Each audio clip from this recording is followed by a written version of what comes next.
நம்ம சேனல் நேயர்கள் அனைவருக்கும் அன்பார்ந்த வணக்கங்க. இன்றைய பதிவில் ஜெர்சியில் 2 கைக்கறவை மாடுகள் விற்பனைக்கு வந்திருக்குது. 2 மாடுகளுமே ரொம்ப ரொம்ப கம்மி பட்ஜெட்டில் விற்பனைக்கு வந்திருக்குதுங்க. அப்போ தான் நம்மளோட விற்பனை அப்படி 2 மாடுகளுக்குமே மடிக்கூச்சம் கிடையாது, கறவைக்கு காலணிக்க தேவை கிடையாது அப்படின்னு தான் சொல்லியிருக்காங்க. இப்போ பார்த்துட்டு இருக்க அந்த மாடு பல் சேர்ந்த மாடு தான், கைக்கறவை மாடு தான்.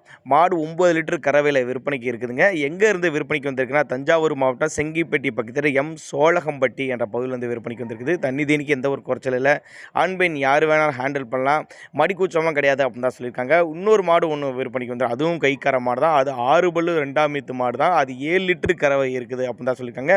முதல்ல பார்த்த மாடு 2 மாதம் செனையாகவும் இருக்குது அப்படின்னு சொல்லி, இந்த மாடு செனை இல்லை, அந்த மாடு 2 மாடு செனமாக சரியாக இருக்குது. இது வந்து 35,500 விலை சொல்லியிருக்காங்க. இந்த மாடு ஃபிக்ஸட் ப்ரைஸ் கிடையாது, விலை அனுசரிப்புன்னு தான் சொல்லியிருக்காங்க. தேவைப்படுறவங்க தாராளமாக 2 கைக்கறவை மாடுகள் விற்பனைக்கு, ஒன்று 9 லிட்டர் ஒன்று இருக்குது, ஒன்று 7 லிட்டர் ஒன்று விற்பனைக்கு வந்திருக்குது. ஒரு மாடு 2 மாதம் செனையாக இருக்குது அப்படின்னு சொல்லியிருக்காங்க. ஒருவேளை நாங்கள் கொடுக்கக்கூடிய தகவல் போதுமானதான கூட தாராளமாக அவரோட காண்டாக்ட் நம்பர் டிஸ்பிளே கொடுத்துட்டு தொடர்புங்க. ஆல் ஓவர் தமிழ்நாடு டிரான்ஸ்போர்ட் வசதி அரேஞ்ச் பண்ணி கொடுத்தேன் அப்படின்னு தான் நம்மளோட விற்பனையை தெரிவிச்சிருக்கா. அப்படி